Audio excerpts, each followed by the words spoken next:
Hello everyone, আশা করি সবাই ভালো আছো। আজ তোমাদের মাঝে এলাম হোয়াইল সম্পর্কে কিছু তথ্য দিতে, যেগুলো আমাদের স্পোকেন এবং রিটেন ইংলিশে খুবই প্রয়োজন হয়। এখানে তোমরা দেখতে পাবে হোয়াইলের 12 ধরনের ব্যবহার। এবারে লক্ষ্য করো বাংলা বাক্যগুলো কেমন থাকবে যখন আমরা হোয়াইলের ব্যবহার করব। প্রথমটি দেখো, যখন, যখনই, বা বাক্যে যখন থাকবে যখন এবং তখন। যেমন, যখন আমি পড়াশোনা করছিলাম তখন আমার ভাই টিভি দেখছিল। বাক্যে যখন থাকবে কিছু করতে করতে, যেমন দৌড়াতে দৌড়াতে সে পড়ে গিয়েছিল। এরপর দেখো নির্দিষ্ট সময়ের কাজ বোঝাতে, যেমন পড়ার সময় পড়া, খেলার সময় খেলা। সব সময় বা সারাক্ষণ বোঝাতে, সে সারাক্ষণ মোবাইল দেখতেই ব্যস্ত। বাক্যে যখন থাকবে কিছুক্ষণ বা কিছুক্ষণের জন্য, যেমন কিছুক্ষণ আমার জন্য অপেক্ষা করো। কিছুক্ষণের মধ্যেই বা পরেই, যেমন কিছুক্ষণ পরেই খেলাটি শুরু হবে। আমরা এমন অনেক বাক্যই বলি যেখানে থাকে কিছু সময় পর, যেমন কিছু সময় পর আমরা ভেবেছিলাম ডিনার করতে যাব। আবার দেখো, তৎক্ষণাৎ বা ঠিক পরেই দিয়ে একটি বাক্য, ঔষধটি খাবার পরেই আমি স্বস্তি পেলাম। বাক্যে যখন থাকবে কিছুক্ষণ আগে, যেমন তারা কিছুক্ষণ আগেই এখানে বসেছিল। এরপর দেখো ওই সময় বা ইতিমধ্যে, আমরা যখন পড়ছিলাম ঠিক ওই সময়ই বিদ্যুৎ চলে যায়। বাক্যে যখন থাকে যদিও, আসলে, যেমন যদিও তাকে দেখে চটপটে এবং সাহসী বলে মনে হয়, আসলে সে একটি ভীতু। এরপর দেখো সার্থক বা সুবিধাজনক বোঝাতে, যেমন তুমি কি ভাবো থার্ড এসিতে ঘুরতে গেলে সুবিধাজনক হবে। এই সব ক্ষেত্রে আমরা সেন্টেন্সগুলো হোয়াইল দিয়ে গঠন করতে পারি। এখানে সেন্টেন্সগুলোর গঠন এবং উদাহরণগুলো ভালো করে লক্ষ্য করো, কারণ স্পোকেন ইংলিশে হোয়াইল খুবই গুরুত্বপূর্ণ। এখানে মোটামুটি হোয়াইলের সব ধরনের ব্যবহারই তোমরা ভালো করে জেনে যাবে, তাই ভিডিওটি সম্পূর্ণ দেখো। এবারে হোয়াইলের কমন বা সাধারণ ব্যবহার দেখো। বেশিরভাগ ক্ষেত্রেই বাক্যে হোয়াইল একটি কানেক্টর বা কনজাংশন হিসেবে ব্যবহার হয়। বাংলায় যার মানে হয় যখন, বা যে সময়, বা সেই সময় এমন কিছু। এবার একটি উদাহরণ দেখো, খাওয়ার সময় মোবাইল ফোন বা টিভি দেখবে না। এর ইংরেজি হবে don't watch your mobile phone or TV while eating. যখন সে স্কুলে ছিল তখন তার বন্ধু এসেছিল, বা এমন হতে পারে যখন তার বন্ধু এসেছিল সে স্কুলে ছিল, তো এর ইংরেজি হবে his friend came while he was at school, বা এমন করে হতে পারে while he was at school his friend came. আবার এই বাক্যটি দেখো, আমি ওয়াশরুমে যাওয়ার সময় আপনি কি আমার ব্যাগটি দেখতে পারবেন। এর ইংরেজি হবে could you please watch my bag while I go to the washroom. While শুধু কানেক্টর বা কনজাংশন হিসেবেই নয়, নাউন ফ্রেজের মতো, অ্যাডজেক্টিভের মতো, মানে নাউন বা জেরান্ডের আগে বসে, অ্যাডভার্ব এবং প্রিপোজিশনের মতো ব্যবহার হতে পারে। এই ব্যবহারগুলোর উপর ভিত্তি করেই কিন্তু এবার আমরা দেখব 12 রকমের এই বাক্যগুলো। হোয়াইলের প্রথম ব্যবহারটি হচ্ছে যখন বা যখনই বা যখন তখন বাংলা বাক্যে যখন থাকবে। এবার কোন স্ট্রাকচার আমরা ফলো করব? আমরা এই স্ট্রাকচারটি ফলো করব, sentence plus while plus sentence, যেহেতু দুটি বাক্যকে কানেক্ট করছে হোয়াইল। বা এমন করে হতে পারে হোয়াইল প্লাস সেন্টেন্স দিয়ে একটি কমা, তারপর আরেকটি সেন্টেন্স।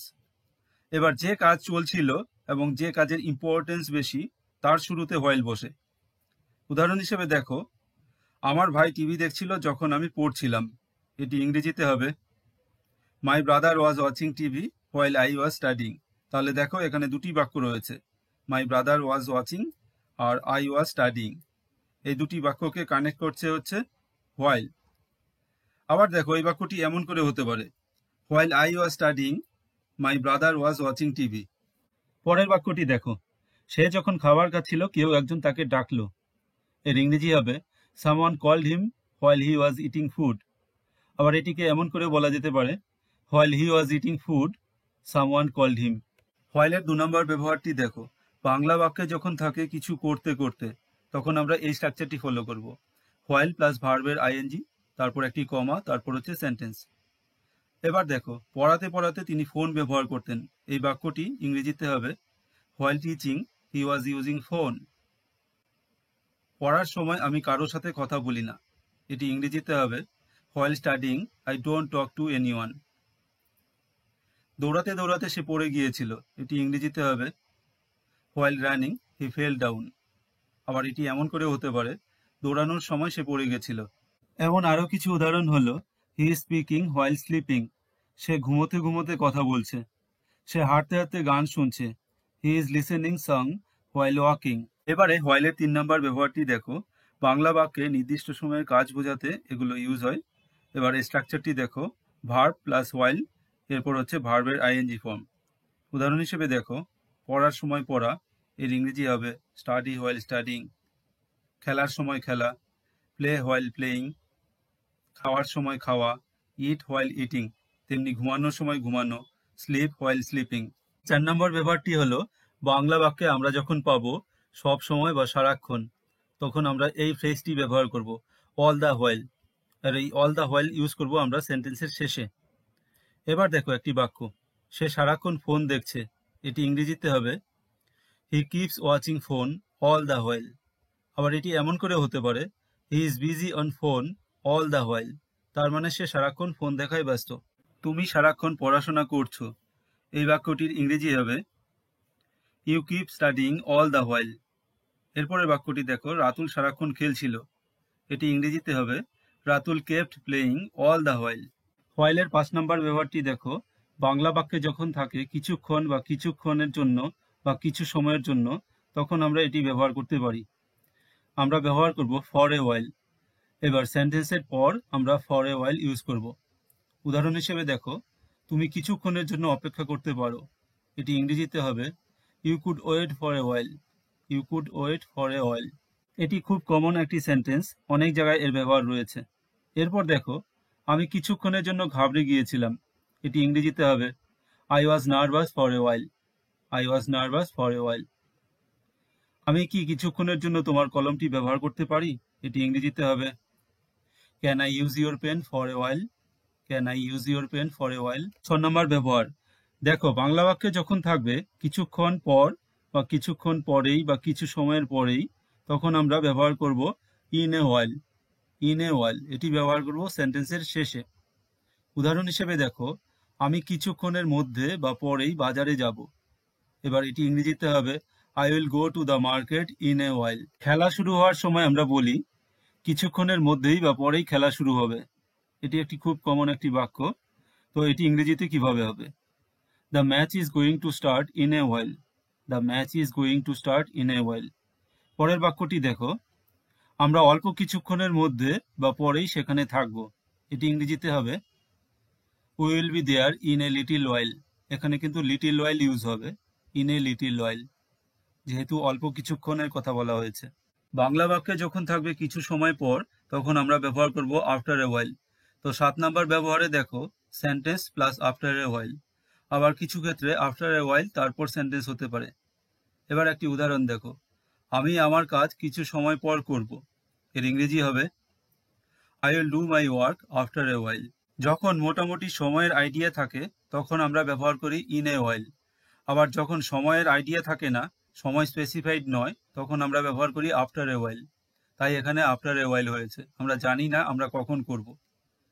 এরপর দেখো, আমরা কিছু সময় পর ঠিক করেছিলাম ডিনারের জন্য যাব, এর ইংরেজি হবে after a while we decided to go out for dinner. মেয়েটি জ্ঞান হারিয়েছিল, কিছু সময় পর আবার তার জ্ঞান ফিরে পায়। তো বাক্যটিকে এমন করে বলা হচ্ছে, সে হঠাৎ অচৈতন্য হয়েছিল এবং কিছু সময় পর সে চৈতন্য ফিরে পেয়েছিল। এই বাক্যটির ইংরেজি হবে she suddenly felt faint and after a while she regained consciousness। এখানে আফটার এ ওয়াইল সেন্টেন্সের মাঝে ব্যবহার হয়েছে। তো আফটার এ ওয়াইল তখনই ইউজ হবে যখন সময় নির্দিষ্ট করা থাকবে না।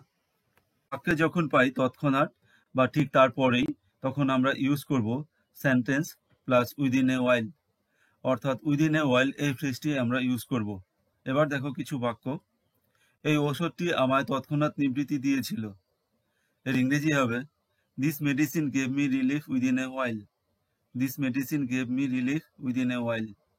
পরের বাক্যটি দেখো, আমার কাছে এই কাজটি কঠিন ছিল, কিন্তু সে এটি তৎক্ষণাৎ করেছিল, এটি ইংরেজিতে হবে it was difficult task for me but he did it within a while.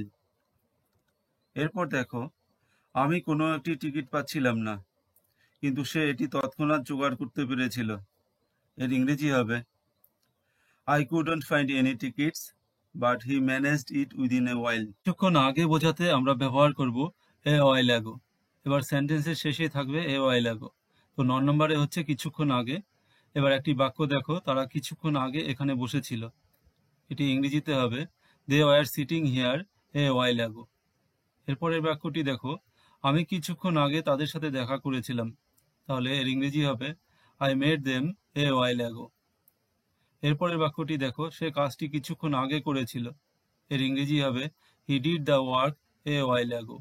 যখন আমরা কোনো কাজ করি ঠিক ওই সময় যদি অন্য একটি কাজ ঘটে, তখন আমরা ব্যবহার করব মিন হোয়াইল অথবা ইন দ্য মিন হোয়াইল। এবার দেখো কিছু সেন্টেন্স। আমরা পড়ছিলাম, ওই সময় বা ইতিমধ্যে বিদ্যুৎ বন্ধ হয়েছিল। এটি ইংরেজিতে হবে we are studying meanwhile there was a power cut. আমার মা সারাদিন অপেক্ষা করছিল, ঠিক ওই সময় আমি হাসপাতালে ছিলাম।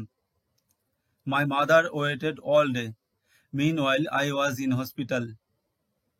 তুমি টিভি দেখতে পারো আর আমি ওই সময় রান্না শুরু করব। অর্থাৎ তুমি টিভি দেখতে থাকো, আমি ওই সময়ে রান্না করতে থাকবো। এবার দেখো এই সেন্টেন্সটি, you may watch TV in the meanwhile I will start cooking. তো এখানে মিন হোয়াইল দেখো দুটি সেন্টেন্সের মাঝে হয়েছে, বা প্রথমে একটি সেন্টেন্স থাকছে তারপর মিন হোয়াইল দিয়ে কমা দিয়ে শুরু হচ্ছে, এমন করে হয়। দুটি বাক্যের মধ্যে তুলনা করার জন্য যদিও আসলে এগুলো ব্যবহার করা হয়, তখন আমরা ব্যবহার করতে পারি হোয়াইল। তো হোয়াইল ব্যবহার করব দুটি সেন্টেন্সের মাঝে। এবার দেখো কিছু উদাহরণ। যদিও সে দেখতে চটপটে এবং সাহসী, আসলে সে খুব ভীতু। এর ইংরেজি হবে he look smart and brave while he is very timid. পরের বাক্যটি দেখো, রবিন পেয়েছিল ৮০ নাম্বার, যদিও আমি পেয়েছিলাম ৭০ নাম্বার। এটি ইংরেজিতে হবে Robin goat 80 marks while I got 70 marks. পরের বাক্যটি দেখো, রাজ্যের দক্ষিণ দিকের পরিকাঠামো বেশ ভালো, যদিও উত্তর দিকের অবস্থা তুলনামূলক খারাপ। এটি ইংরেজিতে হবে infrastructure in the southern part of the state is better while those in the north are relatively poor. বাক্যে যখন থাকবে সার্থক, সুবিধাজনক বা লাভজনক, আমরা তখন বলবো ওর্থওয়াইল। এবার সেন্টেন্স স্ট্রাকচারটি এমন হবে subject plus verb plus worthwhile plus other words. এবার নেগেটিভ হলে নট হবে। এবার উদাহরণ দেখো, সে একটি সুবিধাজনক বা লাভজনক কাজের চাকরি চায়। এর ইংরেজি হবে he wants to do a worthwhile job. এরপরের বাক্যটি দেখো, এই ব্যবসা চালিয়ে যাওয়া সুবিধাজনক বা লাভজনক নয়। এর ইংরেজি হবে it is not worthwhile to continue the business. তুমি কি ভাবো তৃতীয় শ্রেণীর এসিতে যাত্রা করা লাভজনক? এর ইংরেজি হবে do you think it's worthwhile to travel in the third AC. এই ছিল মোটামুটি হোয়াইলের সব রকমের ব্যবহার।